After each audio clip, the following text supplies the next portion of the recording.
Okay, we've just had a screening of Mare, a fantastic short horror film. Here with some of the filmmakers. Could you just introduce yourself, please, and your role in the film?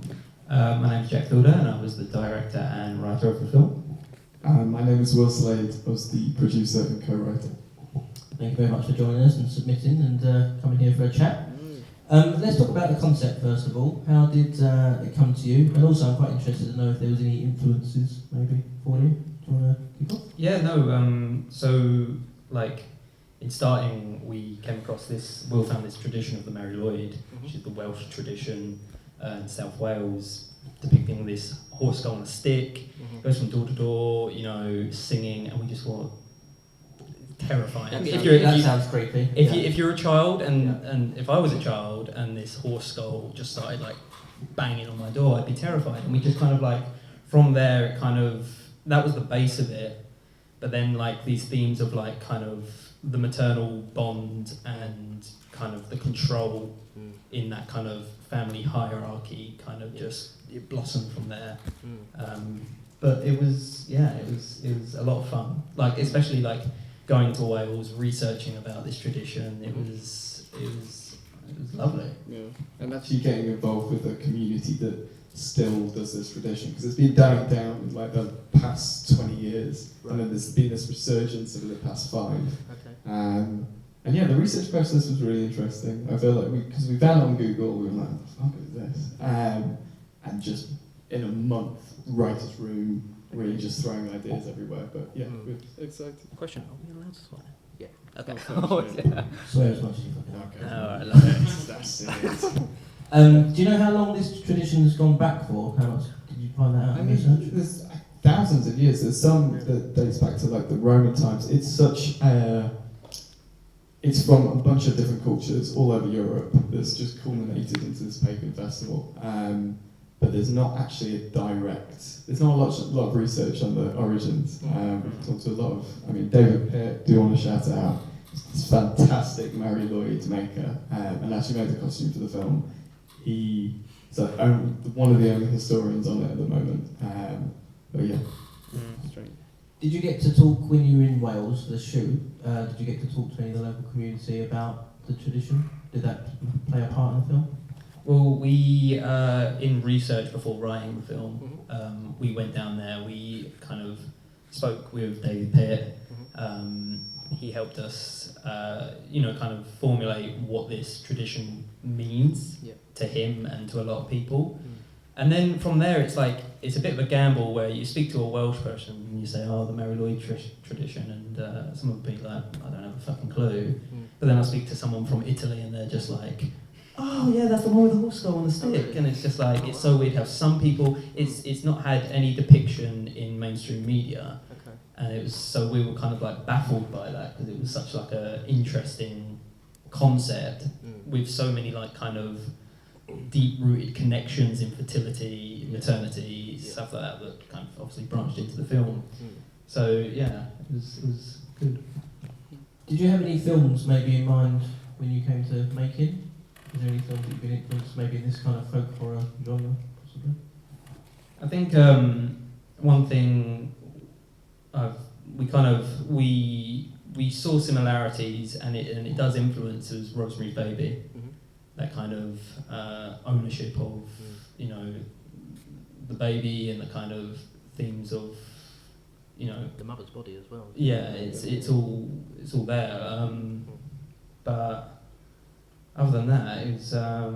We saw a lot with like folk horror is kind of again resurging, and where it's been quite quiet since the 70s. Things like what A24 is doing as well, like Hereditary was like an obvious influence, especially with the soundtrack. But yeah, other than that, I think like another one, because this was just at the time when we were creating it, Lamb, the A24 film came out. I remember seeing the trailer for it, and it's like just the soundtrack hitting right at the beginning. I was like, that's what I want this film to be. It was just this kind of like hillside, desolate, just creepy. It was very. That was kind of a more visual kind of, reference. But yeah, I think that's hitting the marks on those. What I really enjoyed about it was like the tension, the build-up of tension. What skill do you put into that? How do you actually get to build that tension? Obviously music, things like that, pacing, but how do you approach creating something that build that tension in? I think it's a lot of films like to just fill especially at like maybe our level, it's just got a dialogue, explain everything. Yeah. Whereas I thought this kind of, especially with like a daughter going back to see her mother, an estranged family, it was so like, for anyone it's an awkward experience, and I wanted to capitalise on those kind of awkward silences, the long drawn out kind of, no one knows what to say. But also like building on the dread that is also there. I mean, everyone can relate to it. It's like going to an in-laws. Bless Liam. Most Christmases. Bless the boyfriend in the film. He had a hard task, but it's just that idea of just like letting the viewer just sit. The idea that I wanted them to kind of be watching and just kind of trying to pick out, like they're staring at the same part, but it's just like pick out different segments of the screen, trying to like. Because then you're reflecting it back on the viewer. They're just kind of like, they're panicking. They don't know, this shot's gone on for too long, I feel uncomfortable now. Yeah, you really created a great sense of that, so well done. Let's talk about the casting then. So how did you go about casting the film? Had you worked with any of the people before? We hadn't, no. We set out a casting process, just put up, we kind of wanted to keep it quite open. We definitely wanted to cast Welsh, except for Liam, who obviously we wanted as the outsider. So we did casting in Cardiff, which was first time going, Cardiff was lovely.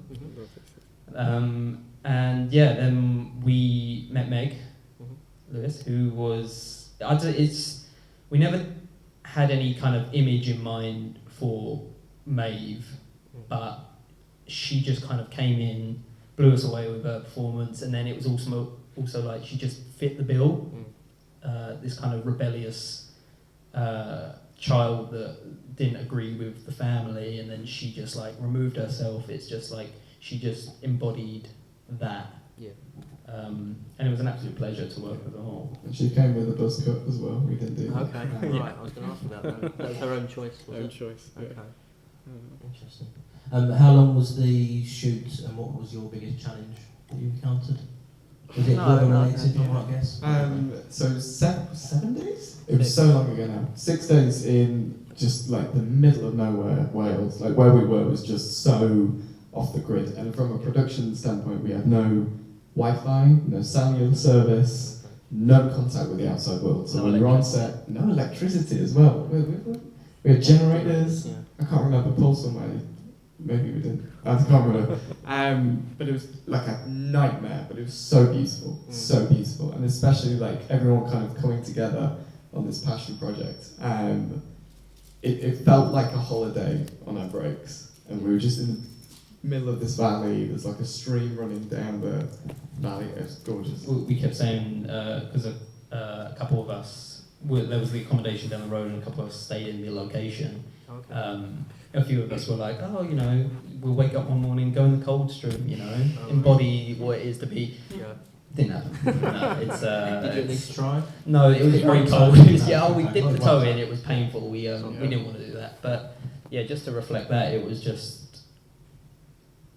challenge after challenge after challenge in terms of, the environment we set up ourselves up for was so difficult, but it was just an absolute thrill to kind of problem solve every part of it. It's I say to this day it was like one of the best weeks of my life, because it's just like it was a little holiday, a bunch of creatively inspiring people just all working together to achieve one goal. It was perfect. Yeah. I thought it was alright. Yeah, not too bad. I was going to ask a question about editing actually, because I think tension and dread and stuff like that, as well as soundtrack and stuff like that, editing is really important. Did either of you two do the editing, or did you bring someone on board? No, so we had Louis Miles, shout out Louis Miles. he was with us from the beginning, Okay. so he helped conceive the story. Okay. So he was Yeah. he was on board just as much as us. He understood the story and what it took in terms of the edit, and yeah, he really knocked it out of the park. Really achieved like everything we sought out to do in terms of it, like building that dread. Yeah. If you know, by the end of the film, what was something that you learnt on the way that you maybe surprised you that you didn't know at the beginning? Something you maybe take away that you think, oh, okay. Filmmaking's fucking hard. Yeah. Yeah. I don't know. I think probably the toll on our personal relationship with each other. Right. In the best way possible. I don't know, because me and Jack, like I met you, like what, a few months before, like actually conceiving the story. So we were, you know, in a producer-director relationship, as were the other HODs as well. It's tight knit. Yeah. There's going to be moments of tension, but I don't think we were ever expecting it to. He remembers like a time where we butted heads and argued and like shouted at each other. I think I wiped it from my memory because I don't want to envisage him with that. I think it was the last day, and we were all so excited to get this done, and like we'd done so much, and we were like, oh my god, we're actually going to make time on this day, and it came to wrap. And instead of like this overjoyed, like, oh, an embrace of each other and all this love, we were kind of like, all right, yeah, we did it. Done. But yeah, I don't think we were expecting that. But it's, you know, it's brought the whole team as well. It's brought us so close. It's like our baby. Yeah. Yeah, I mean, what's it like seeing your film up on a big screen? How many times have you sort of seen it before? I'm fed up with it. I've seen the film so many. No, I feel like I learn something new about myself as a filmmaker every time I see it. Seeing it at a big screen, seeing it on my phone, it's just like, I mean, obviously, seeing it on a big screen is nice, but I see all the flaws in it, obviously. But it's also like little things that you can appreciate that, you know, like every part of it is, you see so much more on this, and it's so worth it, just seeing it on the big screen. This is Kevin's favourite question. Kevin's not here with us this year, but you know, as you said earlier, you can always pick out stuff that you're not happy with that you'd like to redo. But let's twist it around. What's something that you're really proud, any kind of element about it? I think the location was just gorgeous. It's just like it made kind of anywhere we pointed the camera just amazing. It's the woods. It was beautiful. The house itself is it was beautiful. How did you actually find that location? How did you go about scouting a location? Because not a lot of people would know where to start. So we went to location scouts first and foremost, but we made this on like no money, very shoestring. We were broke. We couldn't afford location scouts, so most of the time we were getting these amazing decks come through. And be like, oh my god, these places look amazing, and then they send the invoice, and we go, oh no, never mind. So we took that on ourselves, and like, you know, the tool that is Google Maps is fantastic. But I think we found this on a location hub.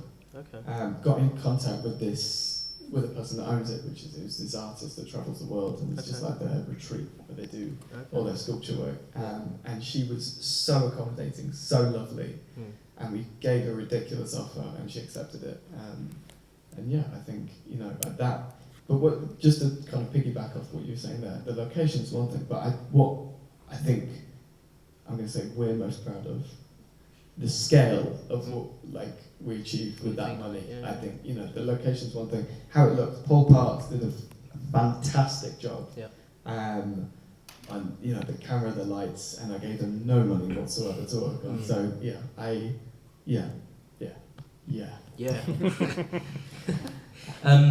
What are you working on next, both of you? Are you working together again, or have you burnt all those bridges? What are you both working on, either together or individually?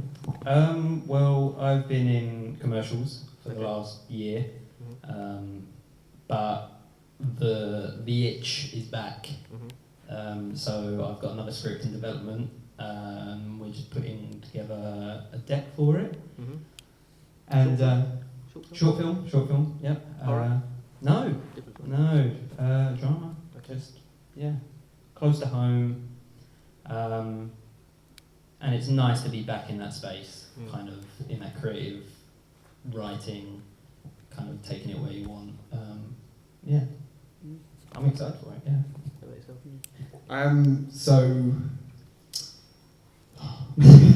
No, I've been working in the London short film scene for, I mean, ever since, like 2 years ago now.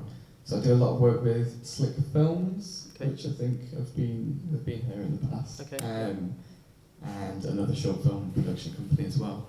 So I've been in the realm of that, learning how to make things on no money. Because shorts is super, as everyone knows, like this being here, shorts is super hard to get funding for. And everyone's trying to do these massive things for absolutely nothing. But what that produces in a community is a bunch of people that are just so practical and passionate and great to work with. So I've been really enjoying that. And yeah, I think we're very early stages of development for this thing Jack's got.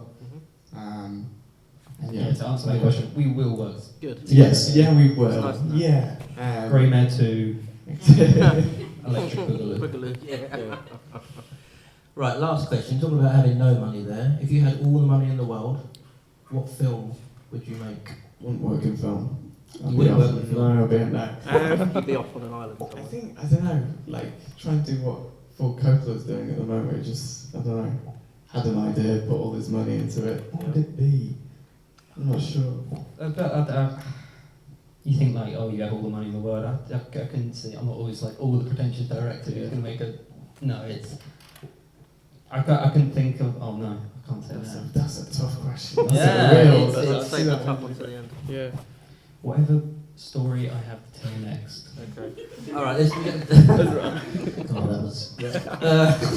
All right, different question then, Brendan. Yeah. If you could work with any actor, who would you cast? Tilda Swinton. Always a big fan of Tilda Swinton. Definitely. Any role. Okay. Short, sweet. It's not short for me. Oh god, that's terrifying. I feel so open to working with anyone.